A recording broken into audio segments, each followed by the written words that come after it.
Sweet. That's pretty good.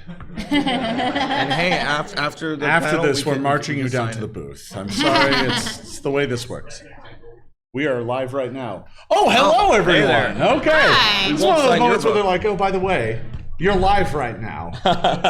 Just always assume you're live, Jason. I am always live, kind Okay. of. There All you right, go. hello, everyone, and welcome to the second edition of Pathfinder Second Edition. Oh, this is awkward. Oh, no. Okay. So this is the second time we have run this. This is creating your first Pathfinder Second Edition character. Hi, I am Jason Bullman. I'm the Director of Game Design at Paizo. And today we are going to be making a character and showing you how to do it and how easy it is. I guarantee you by the end of this seminar, we will have a completed character. But before we begin, I'm going to let the table introduce themselves. And here to my left is Logan No, wait.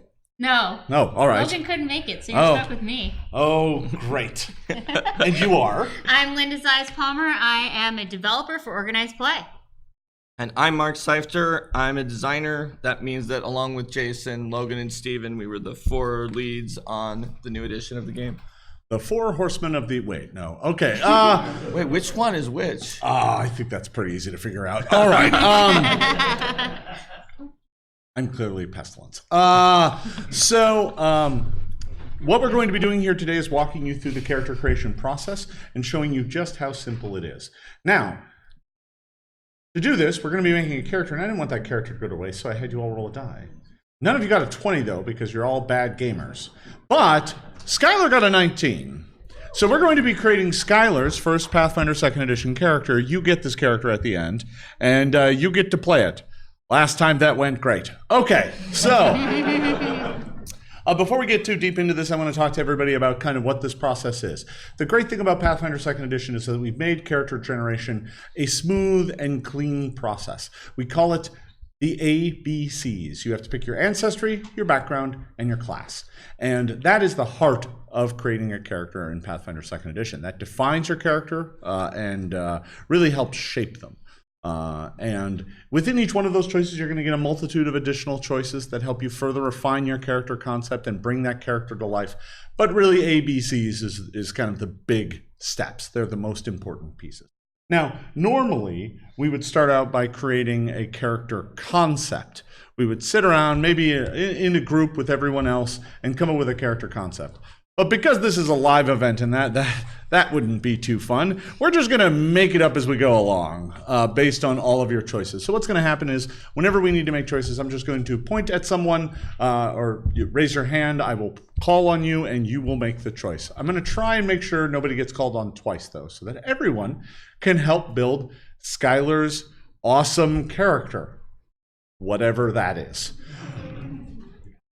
So, why don't we start and get things up and running here? So normally we would pick an ancestry first, but because we're using the deluxe character sheets where we have a special one for each class, and I'm going to be writing it down as we go along, I need to know which sheet to pick. So we need to know which class. And there's one additional restriction on all of you today. There are 12 classes in the second edition of Pathfinder. We did this once before and it was a bard. Therefore, I used the special bespoke spellcasting sheet already that was from this pack. So you need to not pick a spellcaster.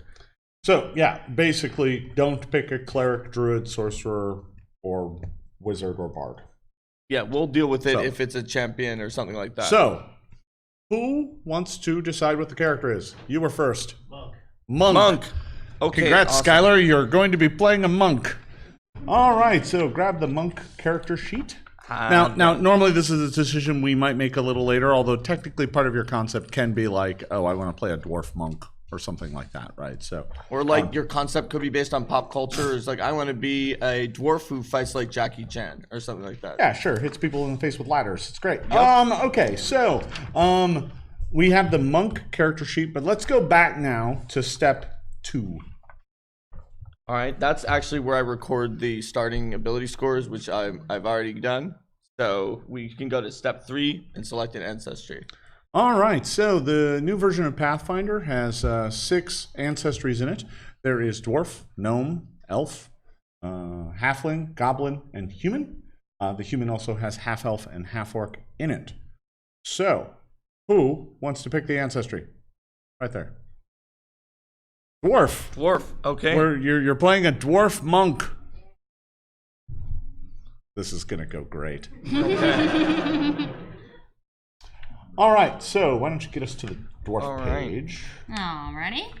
So now they have to pick a heritage among the dwarves. Among the dwarves. All right. What's our heritage choices? Let's Linda? see. So we could be an ancient-blooded dwarf who calls upon magical resistance from their ancestors. We could be a Death Warden dwarf whose ancestors were tomb guardians for generations. We could be a forge dwarf with a remarkable ability to adapt to hot environments. We could be a rock dwarf whose ancestors lived and worked among the great ancient stones of the mountains. Or we could be a strong-blooded dwarf who's good at shaking off toxins of all forms. All right. Who's picking? Right there. Death Warden dwarf. So we have a monk whose ancestors guarded ancient tombs. All right. That sounds like a good start. Mm-hmm. All right, so going back, though, to Ancestry, there's a number of things that we have to do in addition to that. We're going to want to note the hit points that you get from the Ancestry. You'll get more from your class later and some from your Constitution, but you're going to get some for being a dwarf, and that's 10. Your size, medium, speed, 20. And this is where we first start recording our ability boosts. Now let's talk a little bit about how ability score generation works in Pathfinder Second Edition, because it's not quite the same as it was in First Edition. You build your ability scores as you make your choices. So all of your ability scores start out as 10. Then what happens is, as you go through the process, you get boosts and you can get flaws. When you get boosts, basically what that'll do is it'll increase your ability score by 2. When you get a flaw, it'll drop it by 2. So the dwarf gets 2 automatically. It gets Constitution and Wisdom. And it gets 1 free one as well. We'll deal with that in just a second. But it also gets a ability flaw in Charisma. So generally speaking, you want to have a piece of scratch paper, write down a boost for Constitution, a boost for Wisdom, and a flaw for Charisma. Now, I did mention you get 1 free boost. The only restriction on the free boost is that it can't go into Con or Wisdom, because you already got a boost during this step. So that means it has to go into Strength, Dexterity, Intelligence, or Charisma. So, over there. Charisma. So that'll cancel out the Charisma flaw and put you back to 10. So there you go. You're not a horridly wretched, unsocial dwarf monk. You're now back to just kind of being average. You're an average tomb guardian dwarf. That's monk. right. That's right. All right. So let's not quite yet. Stay at the dwarf.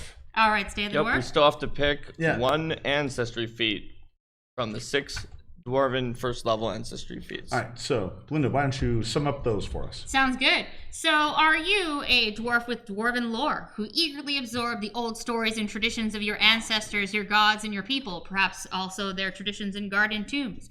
Or you do have dwarven weapon familiarity so that you can use some of the dwarf weapons, being trained in the battle axe, pick, and warhammer? Are you a rock runner whose innate connection to stone makes you adept at running across uneven surfaces and ignoring the difficult terrain they provide? Do you have stone cunning, the ability to notice strange and unusual things in stonework? And you might notice some things even if you're not actively looking for them with that ability. You have unburdened iron, the ability to move quickly and efficiently in armor without having it impede your movement. Or do you have vengeful hatred for one of the ancestral foes of the dwarves, drow, dwargar, giants, or orcs? So, as part of picking your ancestry, you get to pick 1 ancestry feat at first level. And what's that going to be? I think I saw the hand right over there. Rock runner. We have a rock running monk dwarf who hates undead. All right. Yes. It's all coming together now. Yeah. Okay. So we would also write down, that you have dark vision, and that's something you also get from being a dwarf. But other than that, we've kind of done the ancestry. That was it. You pick your ancestry, you pick a heritage, you pick a feat, and you're done. But those kind of speak to what type of character you're trying to build. In this case, a rock running, undead, resisting dwarf. So Who's a little more charismatic than usual for a dwarf and maybe not quite as good at fighting. Yeah. So next up, we are going to pick a background. Now, oh, sorry, is that the next step? Yeah, that's the next step. We did But the Just A double step check of the because B. there's just too many for us to read them, so we'll need someone to raise their hand and give a general idea, and then we'll pick the background that best matches that. Yep. So let's go over here. We've Circus got performer. that. Well, perhaps an acrobat then? Yeah, they get circus lore as their lore skill, so that's or entertainer potentially as well. No, they have theater lore, so yeah, circus performer No. could be. No. Yeah, well, there isn't a circus performer, but there is an acrobat. Yeah, acrobat has Yeah. circus lore. Yeah, So let's Literally go with says in a circus around the streets in the first acrobat it is. So what I'm now starting to see is a dwarf that came from a long lineage in Lastwall, or what's left of it, of like watching ancient tombs and guarding over the undead. But not your character. You ran off and joined the circus. Well, I have good news, which is that they're not going to be able to just keep boosting your charisma this time. You do get either strength or dexterity, which up to this point you have not raised and are used for accuracy. Yeah. So you are going to get with the acrobat. You are going to get 2 boosts. One of them has to be in strength or dexterity. So let's pick that one first. Dex. Okay. Now, you also have a free boost. This one cannot go into Dex, but it can go into anything else. Constitution. All right. All right. Now, what else do you get with being an acrobat? What else do you get with an acrobat? You are trained in the acrobatic skill and the circus lore skill. You gain the steady balance skill feat. So That yeah, works well with Rock Runner. Yeah, it does. The Rock Runner, not only does the Rock Runner ignore difficult terrain, but the Rock Runner also is particularly good at balancing on uneven surfaces and narrow surfaces, perhaps, that are made of stone. I wonder if they have a stone-based acrobat act. Like, what is it, a stone tightrope? You can't really do that. A balance beam, maybe? maybe. Stone tightrope. Or they just put up their tent around a rocky surface and you just jump around it. Okay. Yeah. All right, so we've picked our ancestry and our background. Now, we've already chosen our class, so the next step is kind of already taken care of, and that is literally just pick your class. You don't quite jump right into doing all your class choices just yet, because before we do that, we need to finalize out your ability scores. So, when we decided to be a monk, you get 1 boost from your class. And I believe with monk, it's either strength or dex, your choice. Yes. So, Right now, before going into this, we do have 1 in dex so far, and we don't have any in strength so far. yeah. Both stats are important to a monk. Sure. But monks can use one or the other to attack with. So in theory, it would be good for the monk to have more in the same one, but we'll see what they actually get. All right, so we're going to pick 1 boost here in strength or dex. I saw the hand back there first. Dex it is. All right. Lots of dex.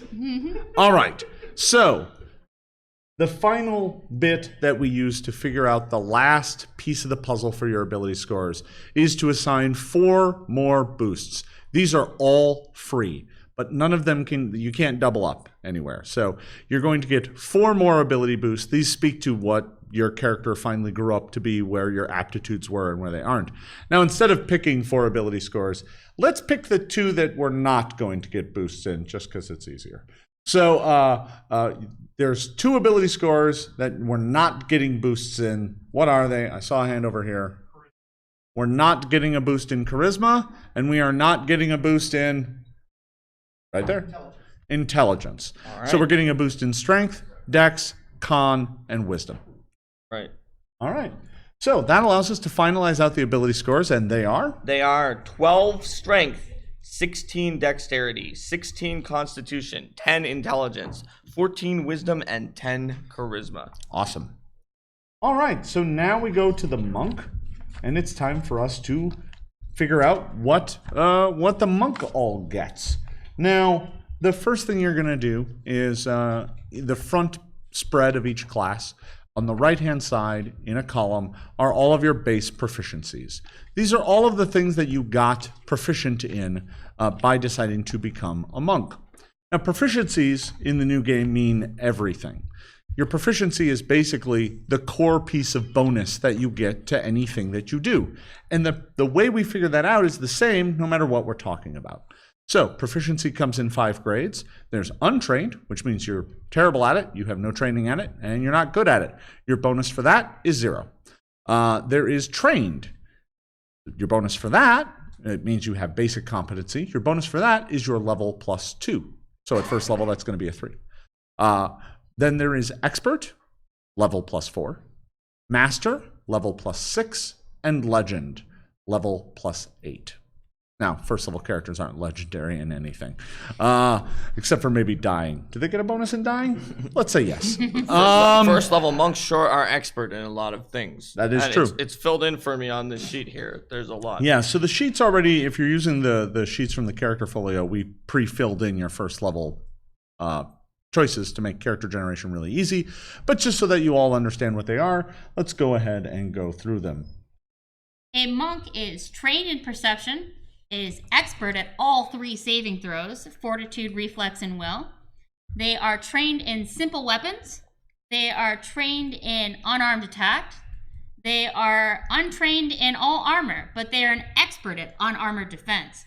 And they are trained in their monk class DCs, so the DCs for their monk abilities. They're also going to be trained in a number of skills equal to 4 plus their intelligence modifier, which I believe is 0. So a total 4 of 4 skills. So we're going to be trained in 4 skills. We'll get to that in just a second. You're also going to get more hit points, 10 plus constitution modifier. So we got 10 for being a dwarf, 10 for being a monk. We're at 20, plus our con modifier, which I believe is going to give us a starting hit point total of 23, because we got 16 constitution. Awesome. That's a lot of hit points for a monk, but you're going to need them because you're going to get beat up a lot. All right. So the next thing we should probably do is pick those skills. Let's get those sorted out. So there are a whole bunch of skills in the game. Oh yeah, we had them up here. We had them up here last time. I'm going to run through the list real quick just so that everybody has them, and then we'll pick 4. Acrobatics. You've already got that. You got that. You can't we got pick that one for free.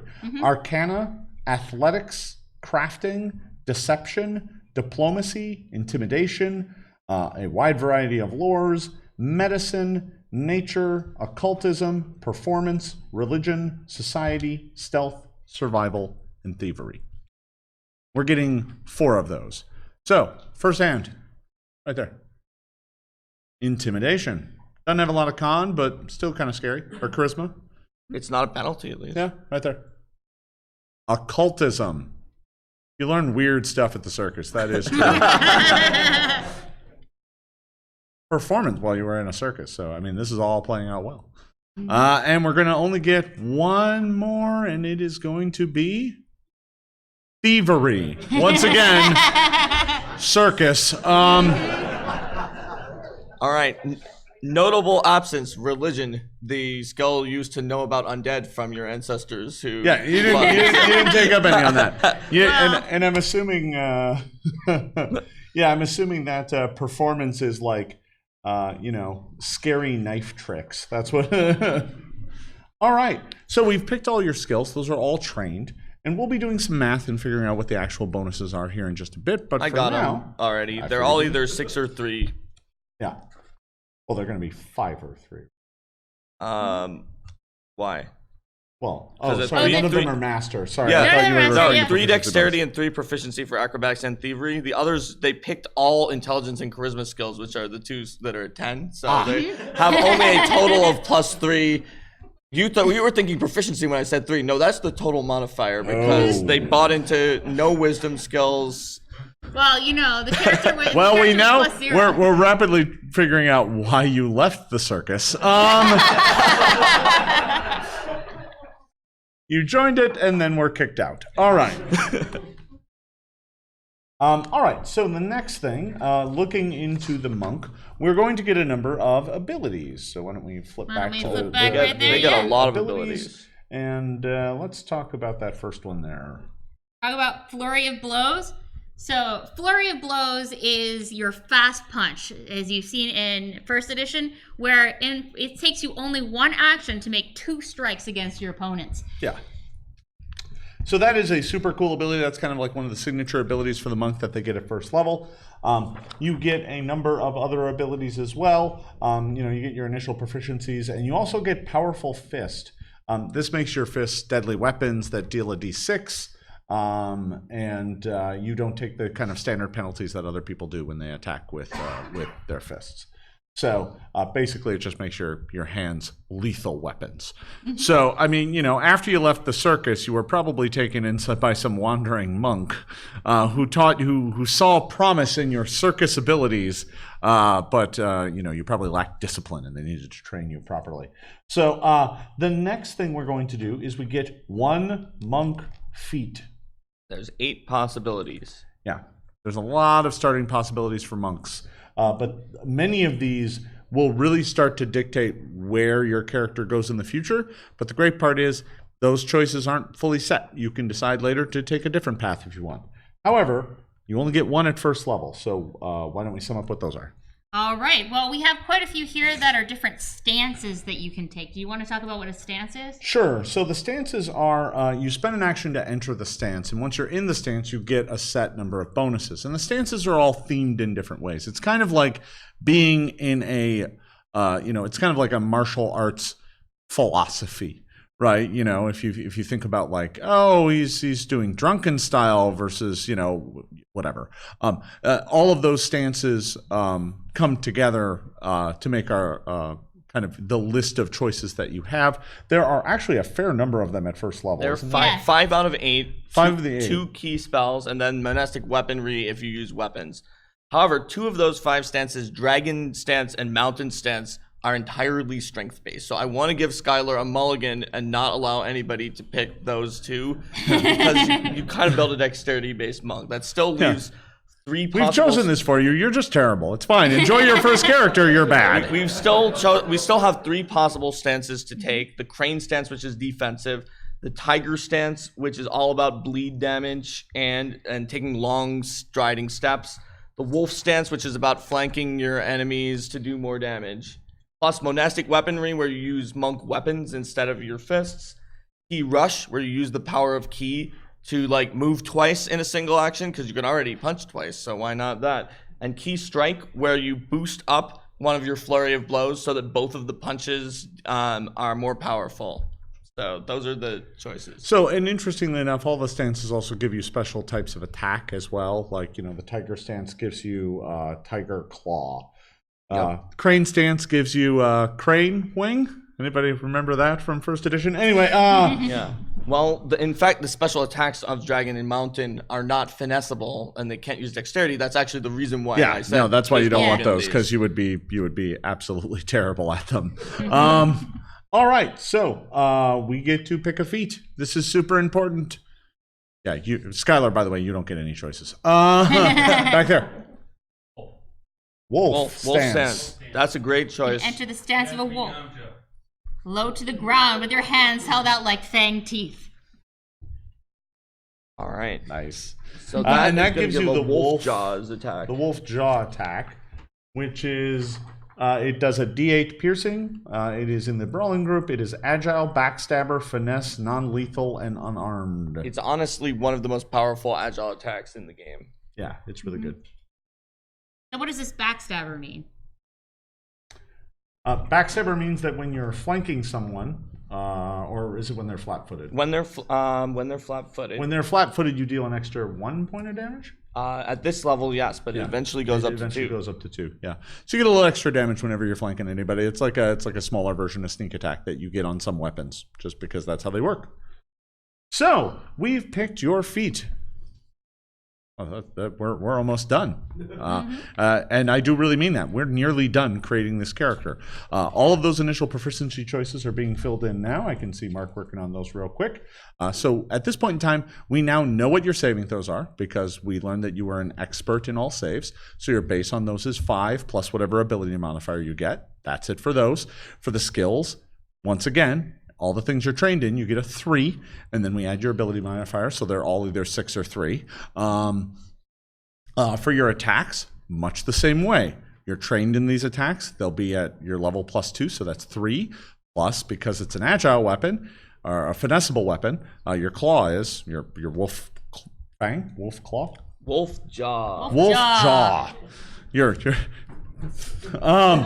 yeah, those will all be using your dex. So those are going to be at a bonus of 6, which is pretty good. And all of your other statistics are coming together. I believe the next step in character generation is actually buying equipment. Oh yeah. Now we've made this a little easier. We've built equipment kits in the book, and to prevent us from sitting here going through every piece of equipment in the book, what we will do instead is give you the base kit. We'll start with that. So you get the monk kit. This costs 4 gold, 9 silver, has 4 bulk and 2 light. And it gives you a long spear and a staff. The adventurer's pack, which has like rope and rations and simple stuff, rations.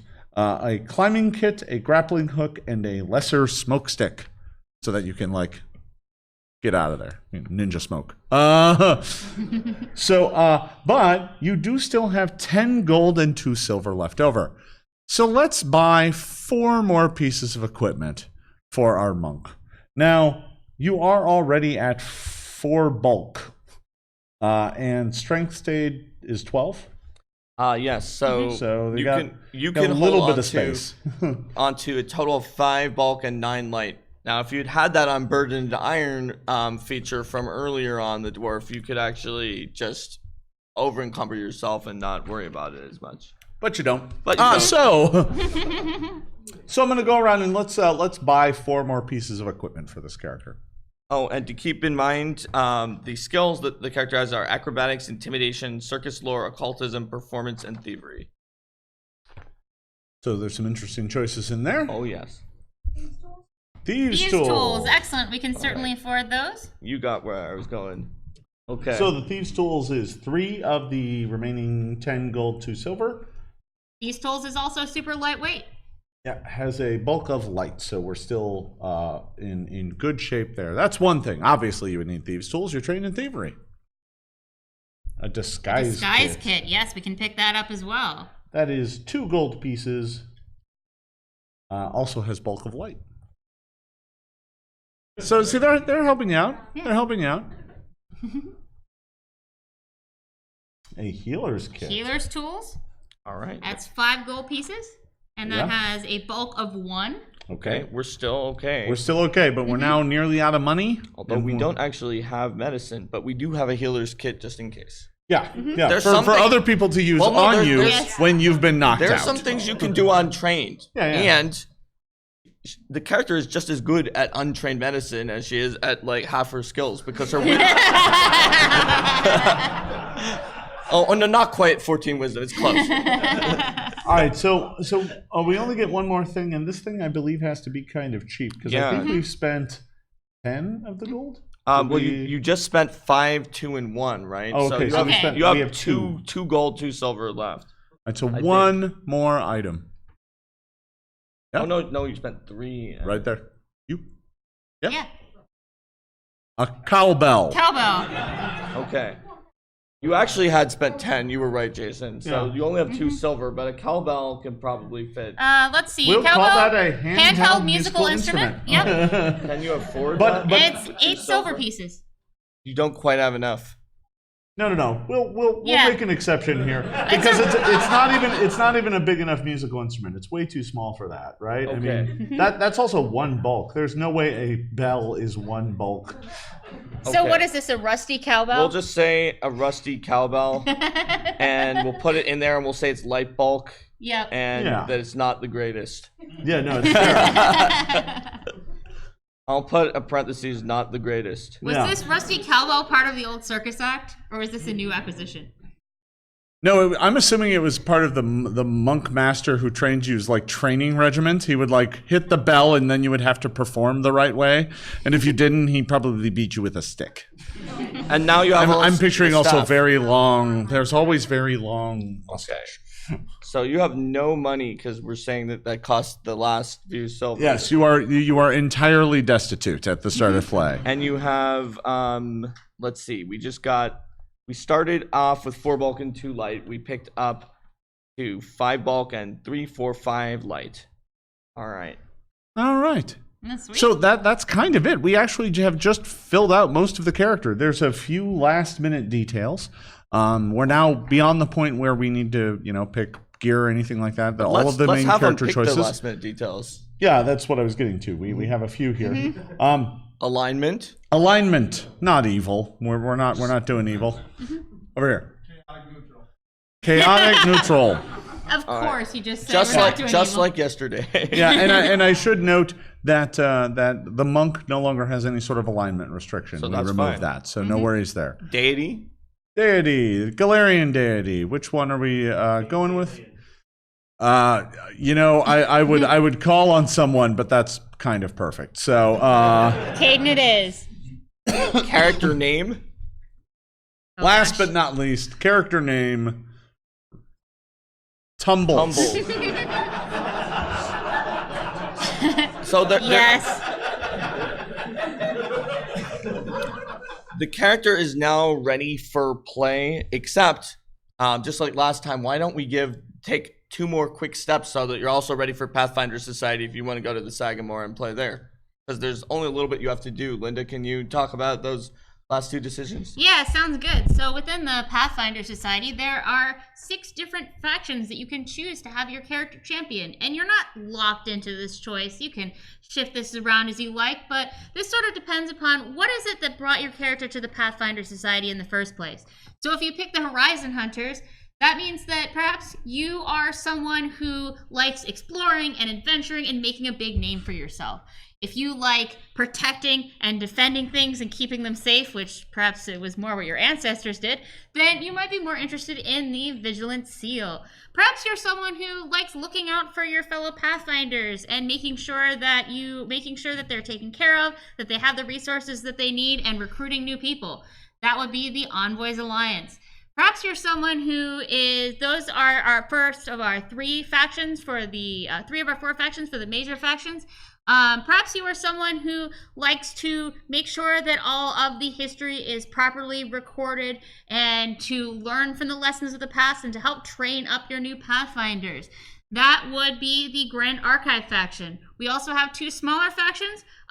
The Radiant Oath is all about championing the cause of good, which I'm not sure if a chaotic neutral character would be, but you can if you want.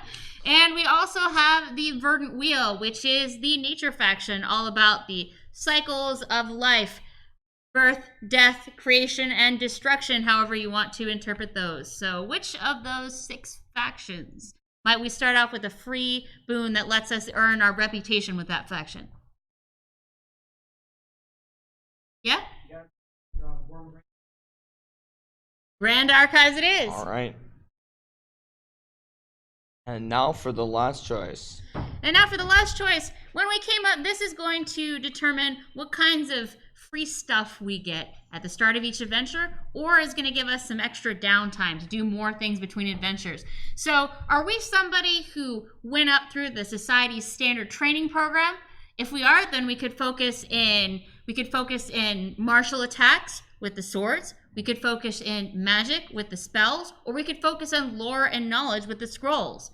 If we're not, we might be a field commission agent who just did something else that was awesome and then got recruited into the society from that. So what do we want to be? Yeah? We are a field commission agent. Yeah, that makes sense. There's no way this character went through training. That's what I figured, but I did want to ask. All right, we're a field commission agent. That means we're going to get some extra downtime after each adventure, and downtime works just like it does in Pathfinder Society, just like it does in the game, where you can use it to earn some more money. You can use it to craft items. You can use it to retrain some of your character choices if you decide later on you want to switch those out. Yeah. So with just all of that, we've basically finished up this character. There really isn't too much left now. Yeah. That's it. That's right. So obviously we're pros, but the process really is just that simple. You walk through all the steps, and by the time you're done, you got a character and you're ready to go. I think you will all find this to be a very smooth and easy character creation process. There's a lot in there to absorb and a lot to learn and a lot to read about, but all things considered, it's a pretty easy process. Now, we still have about 15 minutes before the end of this panel, so I'd like to be able to open it up to questions from both the room and from Twitch. So if you have a question, please line up behind the microphone. Understand that if you're asking a question, you will be on Twitch, so be okay with that. So if you'd like to line up at the microphone and ask your questions, go right ahead. Yes, I was wearing. Leveling up. So whenever you level up, there's only a handful of things you have to do. The first thing you do is you check your class table, and your class table is going to tell you what new things you get. So at second level, you get every class gets a skill feat and a class feat. Now, picking skill feats is simple. You go back to the feats chapter where all the skill feats are. You look at the skills that you have. You pick something that you're qualified for. That's it. It's a pretty straightforward process. The class feat, you look at your class feat list, and just like what we did here when we picked the wolf stance, you would pick another class feat. The next thing you do is you give yourself the new hit points for your level, which for a monk would be 10 plus con again. And then you update all of your proficiencies. That's all you would do at second level. At later levels, you might get different things. You could get an ancestry feat at a level. You can get a general feat. You can get boosts to all of your ability scores. And each class also has things that you just get automatically for being a member of that class. So every time you go up in level, all of your numbers get a little better, and you get some new options and choices to build into your character. Plus, if you could use the class feat instead of for a monk feat to buy a multi-class feat as well and become maybe you take some rogue for the thievery on this monk, and that'll give a bunch of extra skills and the ability to do a surprise attack on people and later a sneak attack. So Those feats every level. at level 2 is Jason has said what happens at second level. In fact, you get both of those kinds every even level for every class in the game. And then some classes get something else, like rogues get a skill increase at second level. And when you're second level, there's a whole nother list of options that open up to you for your feat. You could go back down because Key Rush or Key Strike could have been really good for this character, but you could there are 5 more possibilities like Dancing Leaf and Stunning Fist that are out there.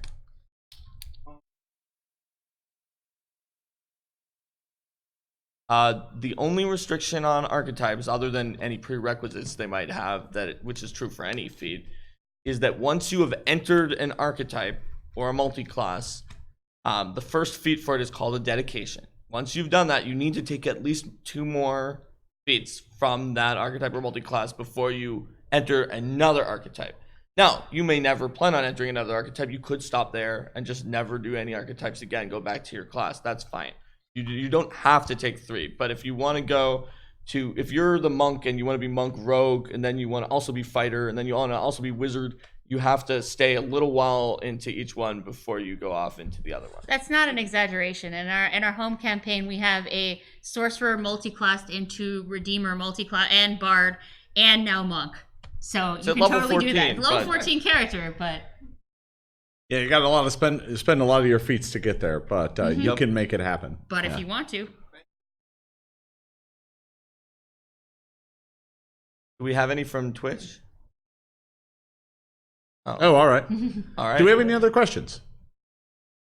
You can also just ask general questions about the game. We're kind of okay with that. It doesn't have to be creating this panel opens up pretty quick, so yep. Whatever folks have, we're happy to answer. They know everything. Maybe we should ask them some questions about.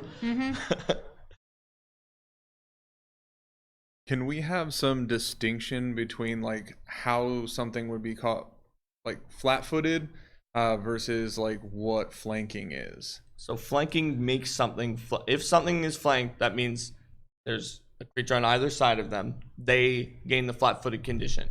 But there are other ways as well. If you're knocked prone, you gain the flat-footed condition. If you're stunned, you gain the flat-footed condition. If we do take the thief or the rogue multi-class with Tumbles for Skylar's character, and then Tumbles goes first in before the enemies with the surprise attack ability, they're flat-footed. If you feint and successfully using your deception, they're flat-footed. There's There's actually a ton of ways to make creatures flat-footed in the game, and the Wolfjaw appreciates all of them. And will definitely, Wolfjaw I think can gain the trip trait when they are already flat-footed, so you can put them on the ground to make sure they're flat-footed to everybody. It's not too hard to get it. Yeah. From Angel Tarragon, what kind of content can we expect to see in the Game Mastery Guide? The Game Mastery Guide, which is going to be coming out at some point this winter, is meant to be kind of an incredibly valuable toolkit for game masters. It's going to include a lot of the rules to add new content to your game. So it's going to have the monster creation rules. It's going to have magic item creation rules. All of those things are going to live in the Game Master Guide. It's also going to be filled with subsystems and alternate rules. So in terms of subsystems, we got things like chase rules and victory point mechanics, and I don't know what else. There's chases, duels. There's duels. There's going to be victory point mechanics like the influence system. Is going to be in there. Stuff for vehicles. A lot of subsystems. Variant rules, like you said. Because we built this game to be much easier to go in and mod your game and make adjustments. And so we have some pretty daring and big variant rules that are in there, and you'll see they only need a short description of what do you do, what does this do to your game, unlike in Unchained where they might have taken more pages to describe them. So Jason went through, there's advice, tools like building the characters, or like building the NPCs and monsters, subsystems, variant rules, and then a big gallery of NPCs. Or if you need a tavern keeper or an evil mastermind or whatever you need, that's at the back. So my friends and I have been talking about guns in the setting and so on, and how in Pathfinder 1 there was 8, 9, 10 gun archetypes, so every class could kind of use guns in different ways, and how to make a lot of sense for gunslinger to be an archetype like the Cavalier was in the playtest. Are there any other classes you think would kind of fit that paradigm as kind of a universal concept instead of being its own standalone class? Well, I think the upside is even if we do make it its own standalone class, we're going to build a multi-class archetype for it. So it automatically kind of becomes an archetype as well. But yeah, I mean, looking at the classes we have in the game, I think we're going to be making some decisions about all of the first edition classes and how those come together. I think you probably want to stick around for the panel after this and you might hear some things. I think we're going to look really hard at all of that content to find out where its new home is. Now, there's a few that might not have a home at all because we kind of ate their concept or made it a base part of the class. So, but we'll see. Yeah. And in general, I'm really excited about the fact that whether it's a class, multi-class archetype or another archetype, yes, we won't need to print 30 pages of gunslinger variant archetypes. We can get all that in one page and then print 29 pages of other concepts for you guys. Or make the one multi-class archetype 29 pages long. It's just Jason, we're not going to do that. We're not going to make a 29 page long. We might do 30 because it would be a full spread. Yeah, no, that's better. Okay. We have a question from Kefaldsbeller. Diabolic sorcerers get a bunch of spells with the evil tag. How does that interact with PFS? So in terms of the spells with the evil tag and things like that, those are still legal spells to use in organized play. There's only 2 options in the core rulebook that we even modified at all.